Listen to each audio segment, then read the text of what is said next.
Tonight, when the sun goes down, you are going to perform one of the most powerful magic tricks in human history. You are going to walk into a room, touch a tiny plastic rectangle on the wall, and boom, daylight. Congratulations, Jack. You have defeated the night with one finger. You did not chase away wolves. You did not protect a fire from rain. You did not scan the darkness for glowing eyes. You just flipped a switch while wearing comfortable socks. And if that gets boring, you have backup suns, a phone screen, a laptop, a television, a fridge light you open for no reason, just to check if a new personality has appeared between the leftovers. Modern night is basically daytime with pajamas.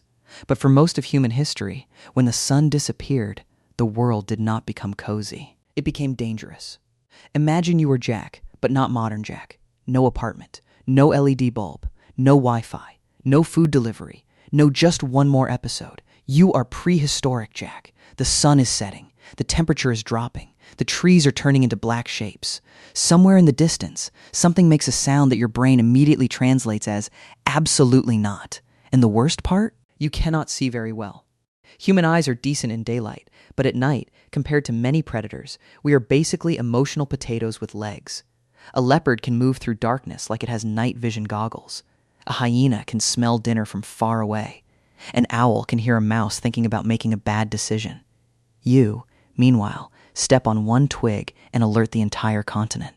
So what did ancient humans actually do at night? Did they just sleep for 12 hours? Did they sit silently in fear? Did they stare into the darkness and invent anxiety? Well, yes, probably a little. But the real answer is much more interesting. Because nighttime may be where humans became truly human. Let's start with the one thing that changed everything: fire. Before controlled fire, night was basically a giant "do not enter" sign. When the sun went down, early humans had very few options. You found shelter, climbed somewhere safe if you could, stayed close to others, and tried very hard not to become a crunchy midnight snack. Then fire entered the story. And fire was not just warmth. Fire was security. Fire was light. Fire was a cooking tool. Fire was a social magnet. Fire was prehistoric Netflix, central heating, neighborhood watch, an emotional support object all in one. A campfire created a glowing bubble in the darkness. Inside that bubble, people could see faces. They could cook food. They could repair tools. They could watch children. They could notice if someone nearby looked suspiciously like a leopard. Outside that bubble? Bad vibes.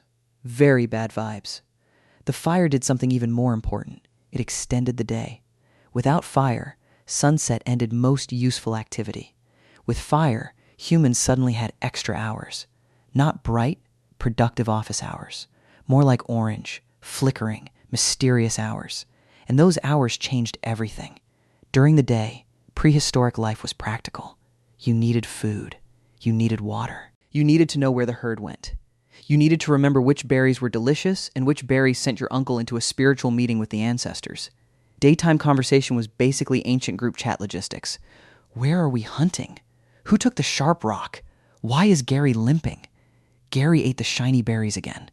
But at night, around the fire, the mood changed. People were no longer chasing food or scanning the ground for tracks. They were sitting, watching flames, seeing each other's faces glow and disappear in the firelight. And that is when stories came alive. Not spreadsheets, not cave taxes. Stories. Someone would talk about a hunt from years ago. Someone else would imitate the one guy who ran away from a small animal and claimed it was strategic retreat. Elders would tell myths about how the world began. Children would listen, terrified and fascinated, learning what mattered without anyone opening a textbook. The campfire was the first classroom. It was also the first movie theater. Think about it. You sit in the dark. Everyone faces the glowing screen. Strange images move in the light. A dramatic person tells a story. Someone laughs too loudly. Someone falls asleep halfway through. That is not modern cinema. That is a cave with better branding. And these stories were not just entertainment. They helped humans share knowledge. They taught survival. They built trust. They created group identity.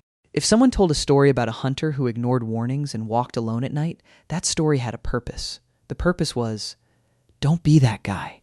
Stories made danger memorable. Because a boring warning says, avoid the riverbank after sunset. A good story says, this is how Broken Tooth Larry met the crocodile and why we only found one sandal. Suddenly, everybody remembers the lesson. Night gave humans time to imagine beyond the immediate moment. During the day, the world demanded action. At night, the fire allowed reflection. You could think about people who were far away. You could remember the dead. You could plan tomorrow. You could make jokes. You could explain thunder using whatever terrifying sky monster theory was available at the time. And yes, you could gossip. Because humans did not survive ice ages, predators, hunger, and disease just to sit around politely. Ancient gossip was probably powerful. Did you see how Jack held the spear today? Yes, like a nervous flamingo. Should we still let him join the hunt? Only if he stands far away from everyone important. This kind of talk helped groups manage relationships. Who was brave? Who was selfish? Who shared food? Who disappeared whenever work started? The firelight was social glue. But nighttime was not only stories and jokes. There was also sleep. And this is where the twist begins.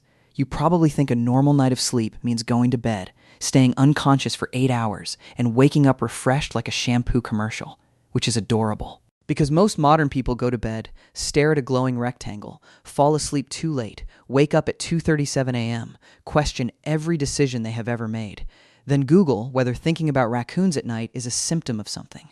But here is the weird part. For much of human history, sleeping in one solid block may not have been the only normal pattern. Many pre-industrial people describe something called first sleep and second sleep. The basic pattern was simple. You sleep for a few hours. You wake up in the middle of the night. You stay awake quietly for a while.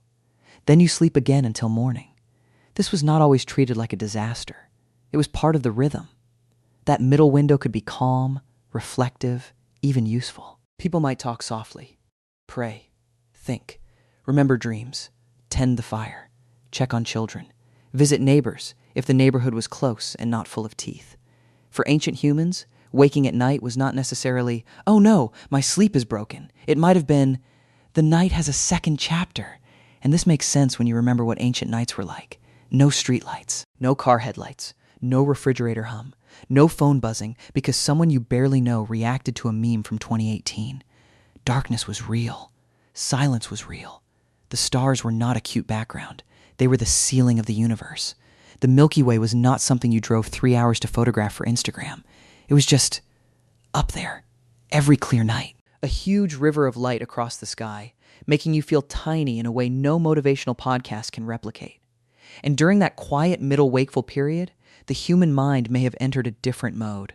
Not work mode, not panic mode, not reply to email at midnight because capitalism has no bedtime mode. A slower mode, a dreaming while awake mode. Imagine prehistoric Jack waking in the dark. The fire is low. The group is sleeping. A child shifts beside their mother. Someone coughs.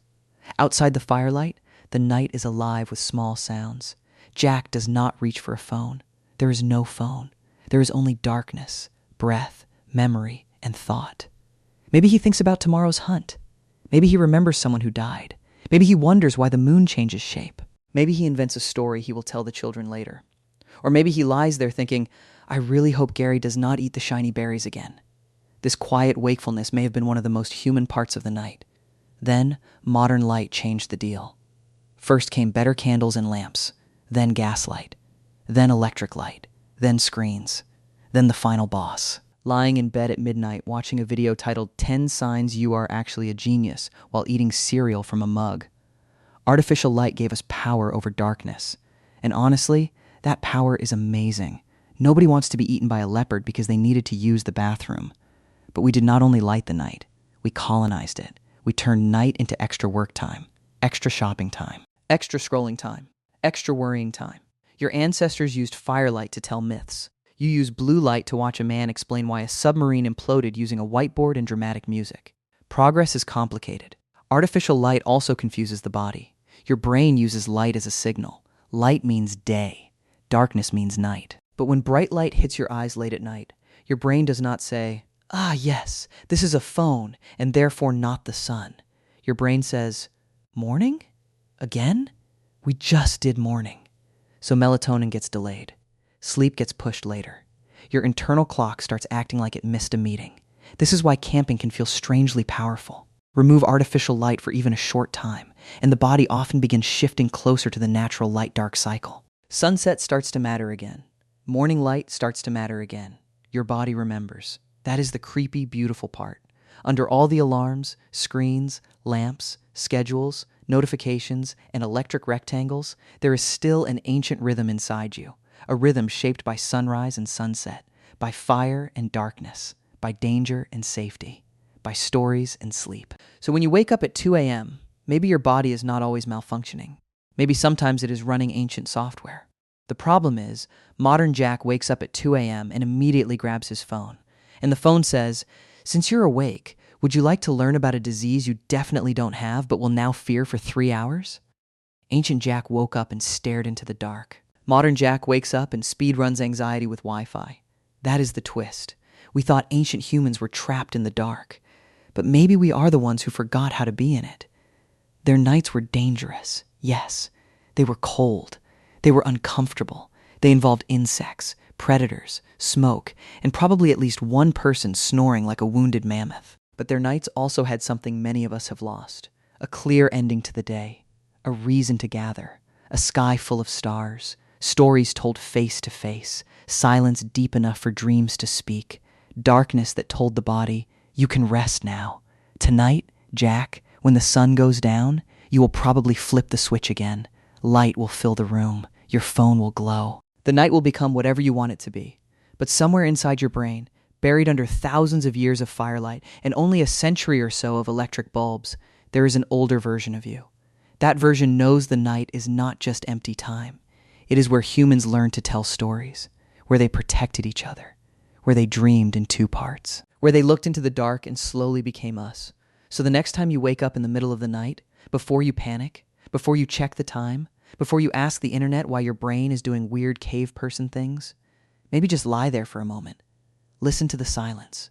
Let the darkness be dark. And remember, your ancestors did not survive the night by defeating it completely. They survived by gathering close, keeping the fire alive, and telling stories until morning came. If you enjoyed this story, leave a comment and let me know what topic you want me to cover next, and make sure to subscribe so you don't miss the next video.